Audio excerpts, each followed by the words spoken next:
Wow. Just wow.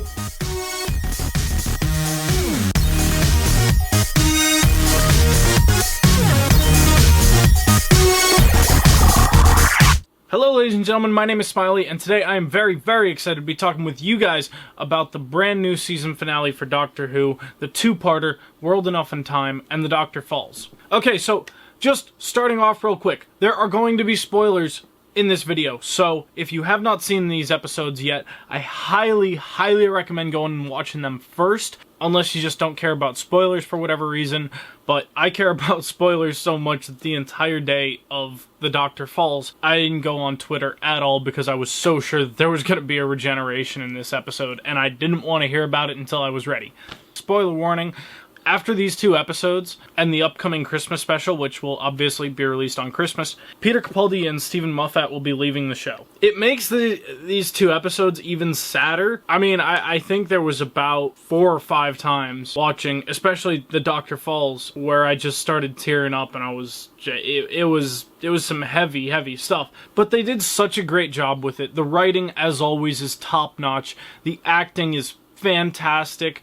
The special effects, it feels like they went out of their way to make really awesome practical effects for this one. It was really, really amazing. And Rachel Talalay, who directed these two episodes and will be directing the Christmas special, she is fan-fucking-tastic. This is the third Doctor Who finale she's directed, the third two-part season finale she's directed. I do believe she directed one or two of the past specials Peter Capaldi did. I could be wrong on that, though. But she has done the season finale for season 8, 9, and now season 10. And she is such a wonderful director. She really understands this show, and also obviously film, because she does some tricks with the camera that are just absolutely breathtaking. I really hope that she sticks along to direct some of the newer episodes in season 11 with Chris Chibnall taking over as showrunner and whoever the next Doctor is going to be. Also, we do get to see Missy and the Master together. They have really, really good chemistry. Obviously, they're playing the same character, just at different points in time.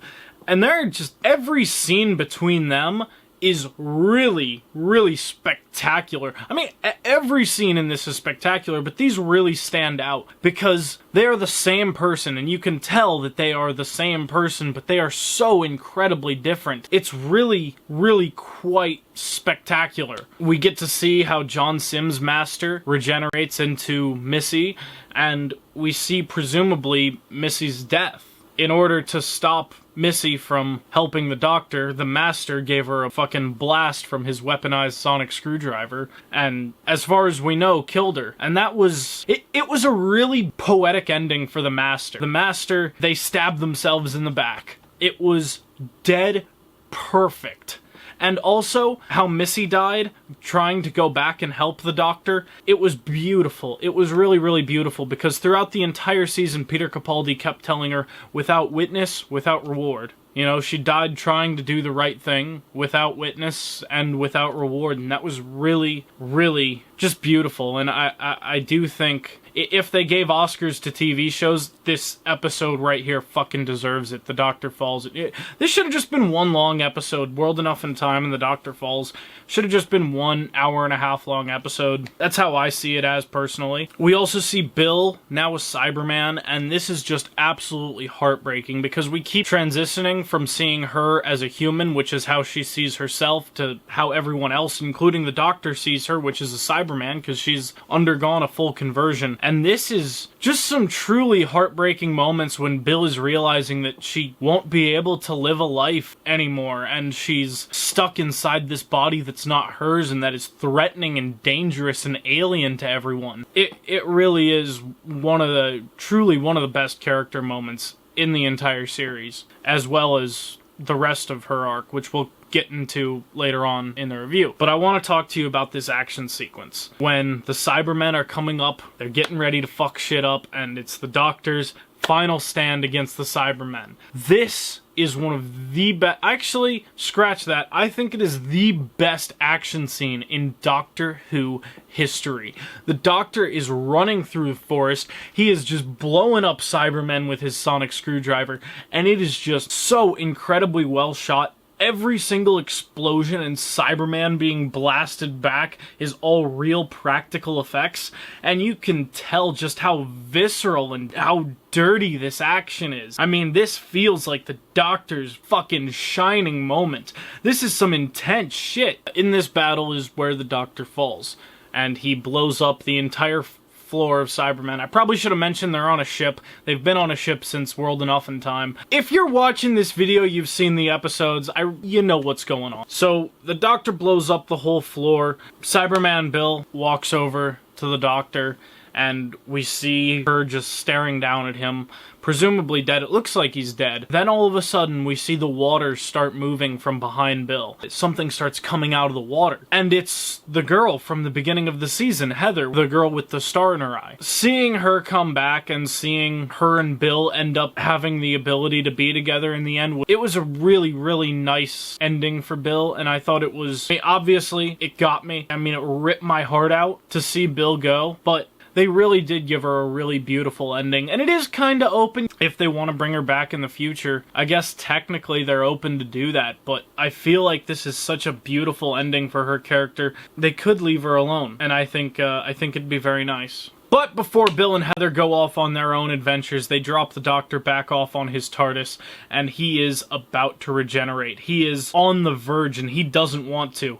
He starts repeating some of the previous Doctor's last words. He says, "I don't want to go." He also says, "When the Doctor was me, when the Doctor was me, when the Doctor was me," which is a reference to when Matt Smith said in his last words, "I will always remember when the Doctor was me." It was honestly heartbreaking to see him go through this period of, no, I don't want to change again. The last time I changed, Clara didn't even recognize me. You know, she didn't see me as the Doctor. It was really nice seeing, even though he might not remember it because of other events that happened throughout Peter Capaldi's run, but he still has kind of a story of that happening in his head, if you will. So it's really heartbreaking to see Peter Capaldi's Doctor in this position where he doesn't want to regenerate, and he's fighting it, and he's fighting it, and he's fighting it, and the TARDIS is trying to tell him, hey, you need to regenerate, you're gonna die. The Doctor keeps screaming back at the TARDIS, no, I don't want to, I don't want to, I don't want to.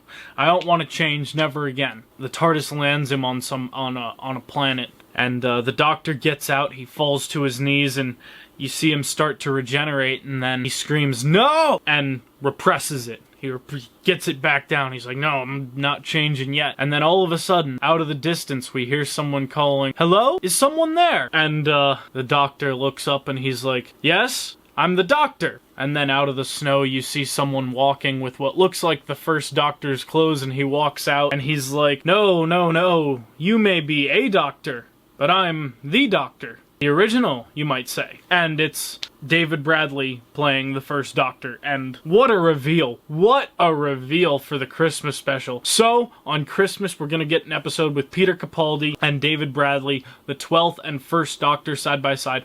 Obviously, David Bradley did not play the first Doctor when the episode aired in 1963. The first Doctor was originally played by William Hartnell.